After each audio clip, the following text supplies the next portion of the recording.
Halo, assalamualaikum warahmatullahi wabarakatuh. Selamat pagi. Perkenalkan, nama saya Umi Masruro. Di sini saya akan mempresentasikan hasil ujian akhir semester saya dengan mata kuliah ekonomi makro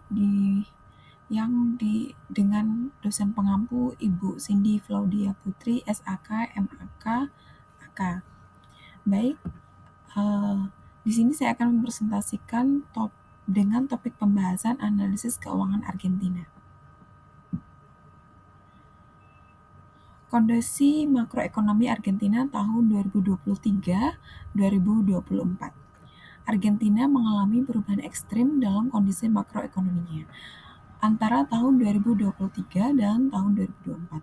Negara ini melewati masa transisi kebijakan ekonomi yang sangat drastis dengan dampak besar bagi inflasi, nilai tukar, pertumbuhan ekonomi, dan perdagangan luar negeri.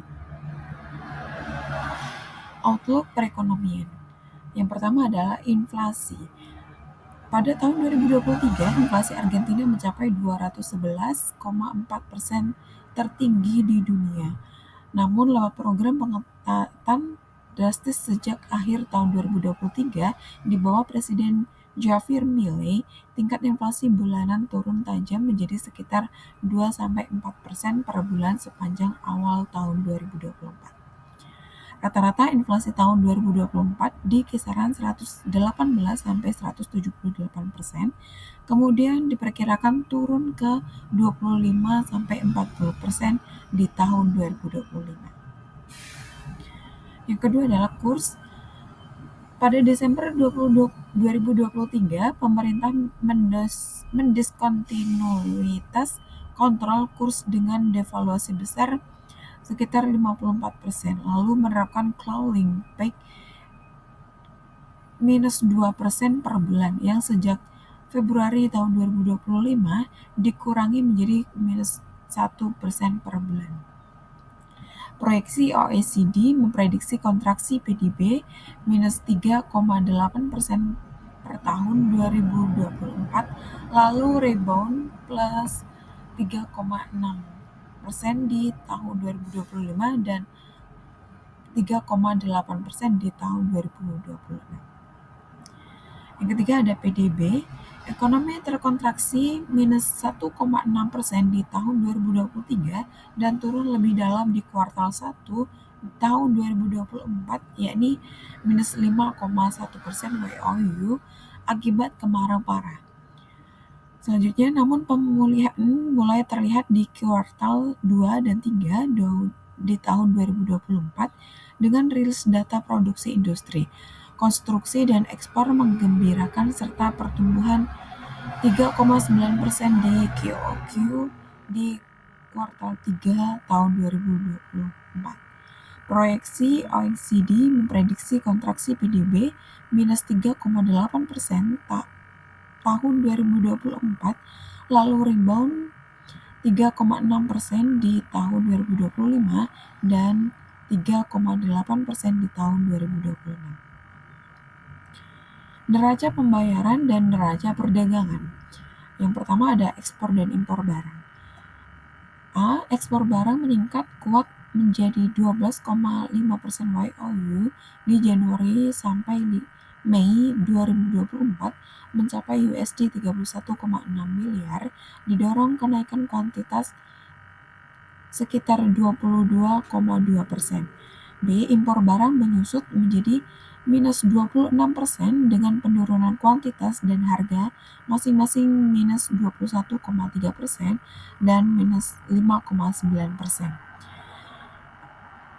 Akibatnya surplus perdagangan barang mencapai USD 8,8 miliar selama 5 bulan pertama di tahun 2024, berbalik dari defisit USD 2,7 miliar periode sama tahun sebelumnya. Menurut WTO, pada tahun 2023, ekspor barang USD 66,7 miliar, impor USD 73,7 miliar, yakni -1,1% di PDB. Tetapi di tahun 2024 menunjukkan surplus bulanan, yakni misal Mei 2025 surplus USD 3,84 miliar. Yang kedua ada neraca transaksi berjalan. Yang pertama, kuartil 1 2024 mencatat surplus transaksi berjalan USD sekitar 240 juta, yakni 0,2% di PDB, berbalik dari defisit 3,6% PDB di kuartil 1 2023. Kuartil 4 2024 surplus USD 1,029 miliar. Yang ketiga, tren positif ini didukung oleh surplus perdagangan barang dan defisit jasa yang menyusut. Cadangan devisa BCRA juga pulih dari USD 23 miliar akhir tahun 2023 menjadi USD 29,9 miliar per Juni tahun 2024, yakni sekitar 29,5%. Yang nomor 3 ada jasa, yakni ekspor jasa kuartil 1 di tahun 2024 yakni mencapai USD 4,1 miliar dengan impor USD 5,3 miliar. Defisit jasa menyempit menjadi USD 1,2 miliar dari USD 2,4 miliar di kuartil 1 tahun 2023 OECD. Selanjutnya, Argentina mengalami perubahan ekstrim dalam kondisi makroekonominya antara tahun 2023 dan tahun 2024. Negara ini melewati masa transisi kebijakan ekonomi yang sangat drastis dengan dampak besar bagi inflasi, nilai tukar, pertumbuhan ekonomi,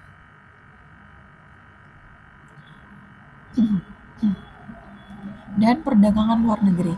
Berikut poin-poin kesimpulan utamanya. Yang pertama ada inflasi sangat tinggi namun mulai terkendali. Yang kedua, nilai tukar peso didevaluasi secara terstruktur. Yang ketiga, pertumbuhan ekonomi melemah tapi tanda-tanda pemulihan muncul. Yang keempat, neraca dagang dan pembayaran berbalik surplus. Yang kelima, cadangan devisa Bank Sentral atau BCRA yang sangat sempat kritis meningkat dari USD 23 miliar menjadi hampir USD 30 miliar selama 2024. Kesimpulannya adalah Argentina mengalami transformasi makroekonomi tajam di bawah pemerintahan Milei, yakni hiperinflasi dilawan lewat pengetahuan fiskal dan moneter. Devaluasi kurs terkontrol dan surplus eksternal kembali terwujud. Meskipun ekonomi menyusut di tahun 2024, data kuartal 3 menandakan awal pemulihan, surplus dagang dan transaksi berjalan yang sehat menambah kepercayaan. Tantangan utamanya adalah menjaga momentum stabilisasi hingga akhir 2025 hingga 2026 agar inflasi turun ke angka stabil, serta meredam volatilitas kurs pada saat kontrol pelonggaran. Berikut sumber referensi yang bisa saya cantumkan. Terima kasih atas perhatiannya. Demikian presentasi yang bisa saya sampaikan. Sampai jumpa di lain waktu. Terima kasih. Semoga bermanfaat. Wassalamualaikum warahmatullahi wabarakatuh.